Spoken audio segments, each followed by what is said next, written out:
Queridos amigos, amigas, amigues, Hanoi Ya, bienvenidos a este episodio de Knockout, donde vamos a hablar del mundo purépecha, un mundo cercano y a la vez desconocido en gran medida, que nos invita a explorarlo a través de Yuyani Nava, historiadora, hablante de la lengua purépecha, coachada por Blanca Salces, experimentada coach de estos encuentros de Knockout. Pero enfrente tenemos a un tremendo adversario que es el doctor Fernando Nava, que es lingüista, es historiador, fue director del Instituto Nacional de las Lenguas Indígenas y actual investigador de antropológicas de la UNAM. ¿Cómo se siente, doctor? Me siento bien.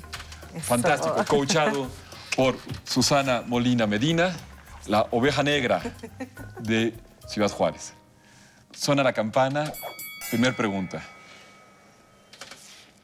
¿Quién fue el último Calzonsi de Tzintzuntzan? El inspector Sergio Arau, el inspector Calzonsi tiene que ser. No, el papá de Sergio Arau. Bueno, estamos hablando del fin de una larga historia del pueblo purépecha, del inicio de otra, ¿no? Tal como lo conocemos quizá ahora. Pero en esa historia, ¿cómo fue tu acercamiento, Fernando, al mundo purépecha? Bueno, a este universo en el que la relación de Michoacán consigna el nombre de Xuanga como el nombre del último Calzonsi del pueblo purépecha, quien vivió la transformación. A mí lo que me atrajo de los purépechas, ya en un plano profesional, llamémosle así, fue hacer mi tesis con el que creo que es el pueblo indígena que más canciones tiene en su propia lengua en todo el continente americano. Esa es una hipótesis que yo tengo, ¿no? De que tienen muchísimas canciones, consta en todas las direcciones. A donde te asomes, hay evidencia de niños, mujeres, hombres que cantan acompañados con guitarra, en dueto, solos. Y dije yo, bueno, pues tengo que hacer mi tesis combinando mis intereses musicales con mis intereses lingüísticos en este pueblo. ¿Y son viejas las canciones, como los Calzonsis cantaban? La pauta cultural de la pirecua, que es como se le conoce a la canción en purépecha, es estar componiendo constantemente, ¿verdad? Se quedan algunas pirecuas, sobre todo por razones comerciales, digamos así, y de repente los turistas le preguntan, oiga, ¿no se sabe tal? Pues no me la sé porque no es nuestro sistema cultural, nuestra práctica, memorizar canciones y tener pues 100 boleros memorizados o qué sé yo, corridos. No. Acá la práctica es estar componiendo y es lo que genera, sí, contar la migración, problemas actuales y sueños. Es muy recurrente los temas líricos, ¿no? O sea, canciones románticas. Pero, por ejemplo, es que estamos hablando de las pirecuas, pero nos fascinaría escuchar una pirecua de parte de ustedes. ¿Se puede? Sí, cómo no. Juya piren tiringin tutsuki, narisheski. Ya, ne buena. Tiringin tutsuki, será muy cierto que tú eres naturalita. No escuchar que por epechmale no me encuataran, tiringin tutsuki ni caraña. Tiringin tutsuki, será muy cierto que tú eres naturalita. No escuchar que por epechmale no me encuataran, tiringin tutsuki ni caraña. Tzibnen male, andik sapichu nerontania. No escuchar pore pechmale, canomen cuataran, tiringin tutzukini caran, ya. Ay, ¡Qué hermoso! los nervios. Sí, sí, no, fascinante. Hechizar. gracias. Bien, ¿qué significa tu nombre? Yuyani, pensamiento. Pensamiento. Está en quechua. En quechua, Ajá, de acuerdo. el idioma de Perú. ¿Qué ha significado para ti la lengua purépecha? Para mí ha significado casi una doble personalidad. Porque el hablar purépecha me ha acercado a mi familia, me ha acercado a mi infancia. Yo viví un tiempo en Morelia y podría decir que hasta ahora pues ha sido la época más bonita que he tenido mi vida. Yo me sentía libre, me sentía a gusto. Era una vida pues mucho más, digamos, urbana. No, al contrario, mucho más rural, mucho menos urbana. Y pues llegar a la Ciudad de México fue perder esa parte como de mi libertad, incluso también de mi infancia, porque pues es una dinámica muy diferente de la que tuve que aprender a vivir aquí. Entonces, seguir hablando purépecha es recordar. Es un recuerdo, es una raíz, un viaje a tu infancia también, y un ejercicio presente que se ha manifestado en una canción, una pirecua fascinante. Muchísimas gracias, ¿no? Este round, que debe de haber un ganador, se lo damos a los dos por ese dueto, se puede decir, en este caso, en ese dueto con el que nos regalaron y que nos dejó increíblemente inspirados. La respuesta es, la dice tú, Fernando, muchas gracias, es Angaxan. ¿Cómo lo pronuncias? Angashuan. Angashuan. Angashuan. Angashuan Angashuan. fue el último Calzonsi, y fue ya en 1530 cuando fue depuesto, juzgado por la Inquisición de conservar el culto antiguo, el culto prehispánico, el culto purépecha. Entonces fue derrocado y al caer, es algo que tú nos puedes contar mejor que yo, se dice que hubo una rebelión purépecha encabezada por su hija, por Heréndira. Lo que es un hecho es que Nuño de Guzmán lo sacrifica, ¿verdad? Y también se discute que se le criticó a Nuño de Guzmán haber actuado con violencia innecesaria. Con esa crueldad, ¿verdad? con la Sí. que pasó la historia, esa marca de crueldad de Exactamente. Nuño de Guzmán. Es apenas el primer round. No se vayan, tenemos 2 rounds por delante para disfrutar esta incursión en tierras purépecha.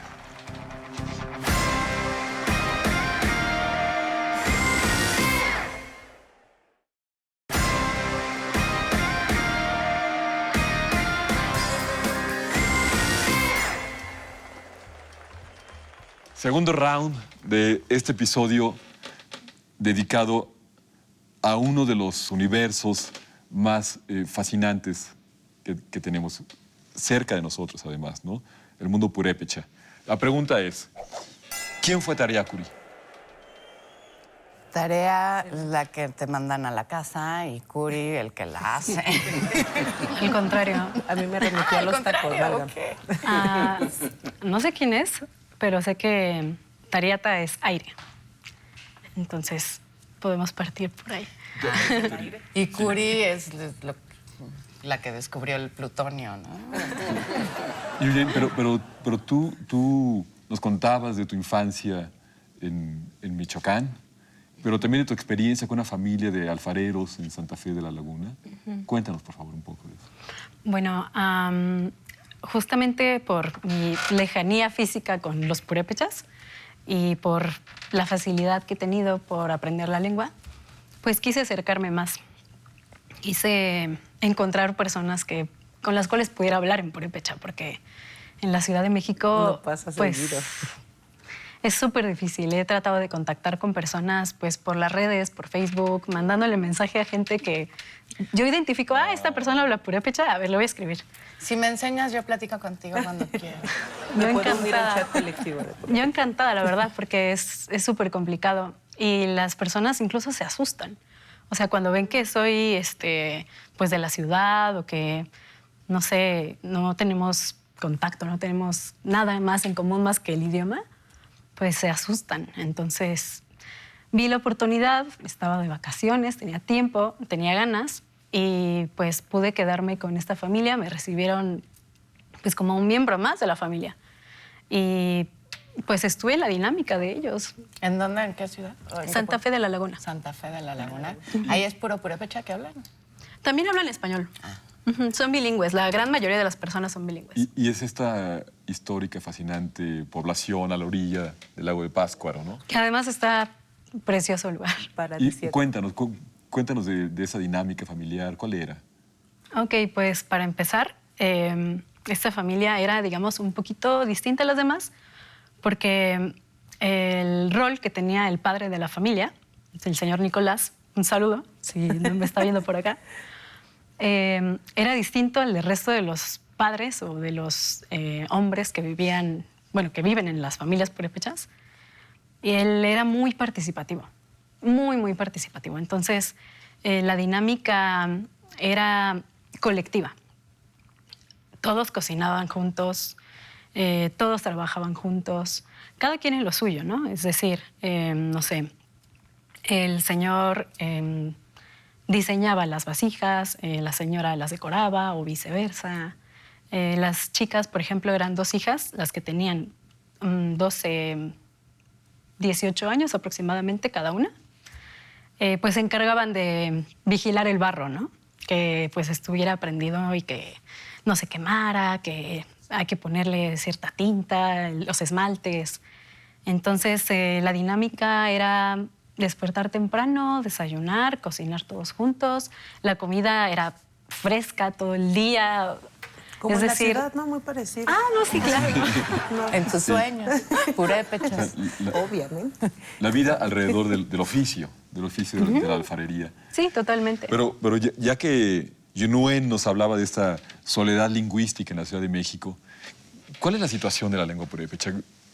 ¿Hay una disminución, hay un riesgo, es vulnerable o es vital? No, pues mira, Conrado, un capítulo de la historia sociolingüística de México lo constituye el desplazamiento de las lenguas indígenas por el español. Claro, no son las lenguas, somos los hablantes. Las personas. Los que estamos reproduciendo una pauta comunicativa. Es muy complejo. Pero dicho en resumen, esa historia sociolingüística de que el español ha venido desplazando a las lenguas indígenas, pues va desde el maya, el náhuatl, que son las lenguas que tienen más hablantes, hasta el oluteco, hasta el quiligua, hasta el ayapaneco, que tienen pues menos de los dedos de la mano de hablantes, ¿no?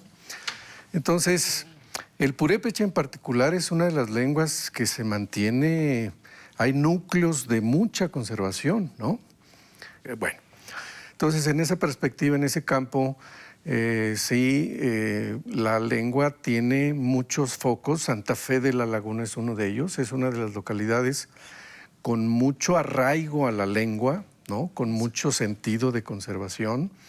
San Andrés Giróndaro es otro, en la sierra hay otros pueblos y en otros hay una, pues digamos, se brincó una generación, ¿verdad? Los abuelos hablan, los padres ya no hablan y los nietos están en un propósito de, no digo que todos, ¿verdad? No hay que idealizar, pero sí es cierto que hay... Y si los dejamos de discriminar por hablar lengua, la van a aprender más. Claro.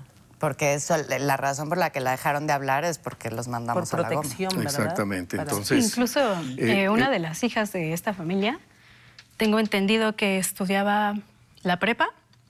Obviamente, pues no había ese nivel en Santa Fe. Tenía que caminar no sé cuántas horas a la preparatoria. Y tengo entendido, pues, que la enseñanza es en castellano. A pesar de que ella, pues, en su núcleo familiar, pues, hablara el purépecha. En la escuela comienza el desplazamiento. Porque no hay Pues, profesores sí, que hablen purépecha probablemente. e impartan clases. O tal vez sí.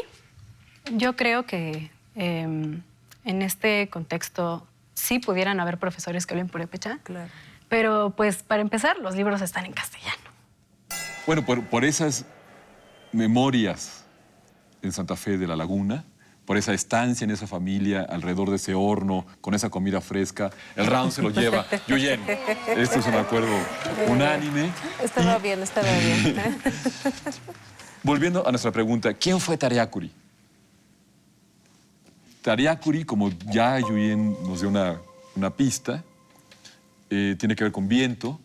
Tariacuri es el sacerdote del viento y fue el fundador del imperio purépecha, el que unificó a distintos grupos e inició la expansión hacia la zona lacustre en la parte de la meseta purépecha. Entonces, así se consigna al menos en la relación de Michoacán, Tariacuri como el fundador del imperio purépecha. Segundo round. Venga el tercer round, que es el round decisivo de este episodio. En unos instantes lo iniciamos.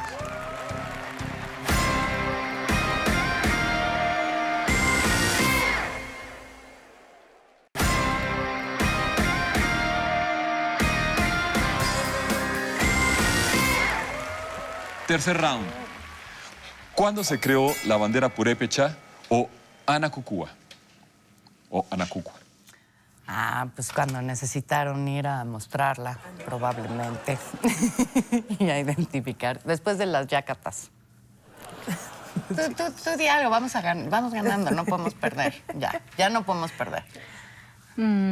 Bueno, la respuesta no la tengo, pero creo que es algo dinámico.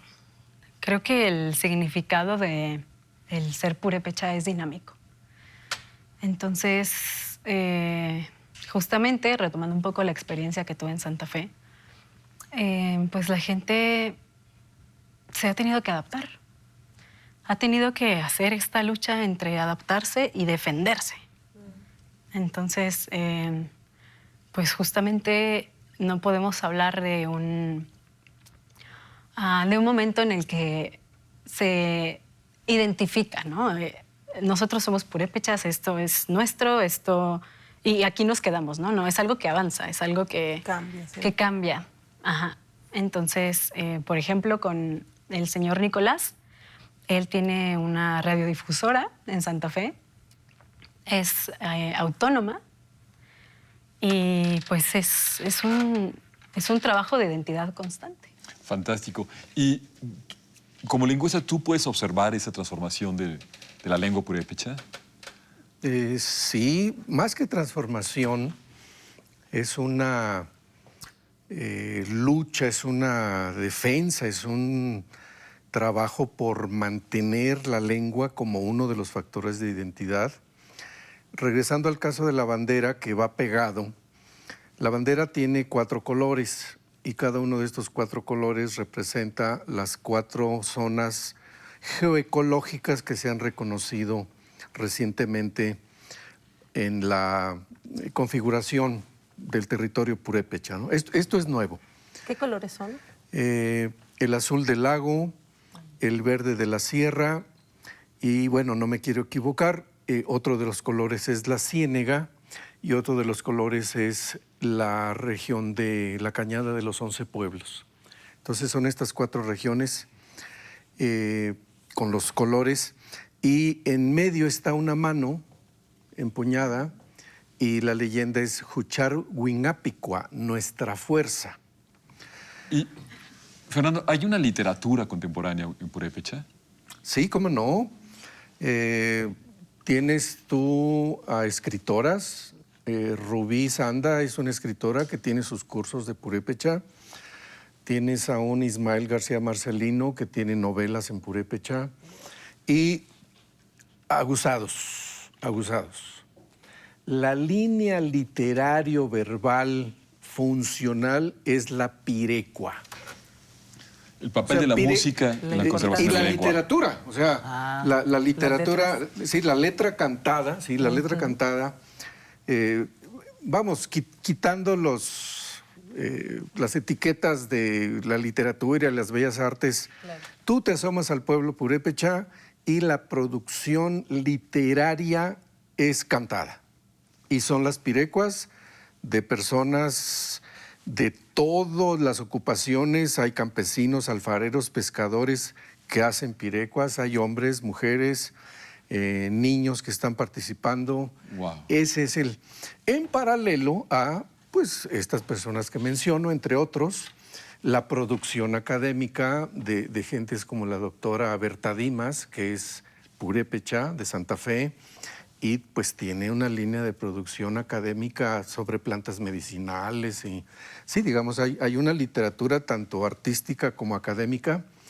La producción literaria es cantada y son pirecuas del día a día. Oye, Fernando, una El pregunta. rap. ¿Cómo explicas esta presencia de la pirecua, de la canción, de la música y la literatura oral en el pueblo purépecha? Esta diferencia. Mira, es un tópico muy presente entre los intelectuales. Lamentablemente, a principios de este año 2022 perdimos a Pedro Márquez, un gran intelectual purépecha. Él trabajó estos temas, convocó, y es un medio de expresión cultural. Vamos, si pudiéramos en algún sentido decir que en un tiempo en México el corrido fue un vehículo de transmisión de hechos históricos, que el bolero fue un... A ver si ganamos. Sí. Bueno, que el bolero fue un medio para expresar pues las cosas sentimentales. Sí, la pirecua cumple muchas de estas funciones, ¿verdad? Para sacar al viento, sacar al aire, sacar al público sentimientos, apreciaciones, experiencias que de esa manera se comparten en la comunidad. Entonces tienes pirecuas pues de rompimientos, de borracheras, de migración, de política, de ecología. ¿Y las puede hacer cualquier persona, una pirecua? Sí. No hay como un ritual, No, o sea, el que quiera hacer sus Es pirecuas. más, se hacen solitas porque las palabras... En el aire las No, compone. las palabras en purépechas suenan. Sí, solo hablarlo, ¿no? Ya Carácuaro, pues ya está la canción ahí hecha. Ya hicimos Pues una aquí. por esa visión de la pirecua, ahí, que es una visión del pueblo purépecha, el round se lo lleva don Fernando Nava. Bien, Y conectarse. además de todo, porque nos dio la respuesta correcta. O sea, nos dio la explicación de la bandera purépecha, que fue creada en 1980, enseguida de una matanza en Quiroga, del asesinato en Quiroga de varios indígenas que luchaban por su identidad cultural. Fueron asesinados en 79, entonces en 80 decidieron reunirse en un gran movimiento y establecer su bandera. Con esta frase que... Jucharguinapicua. Nuestra fuerza. Nuestra fuerza. Nuestra fuerza. Bueno, pues entonces esto se resuelve en un glorioso empate de nuestra fuerza. Y quiero revelar, para quienes no lo han sospechado, que Yunuen y Fernando son padre e hija. Y Fernando le enseñó a Yunuen el purépecha Por eso desde decimos lo de nacimiento. la lengua paterna. Lengua paterna. Los esperamos en nuestro siguiente episodio de Knockout, donde no se trata de perder el conocimiento, sino de ganar. Ganamos mucho.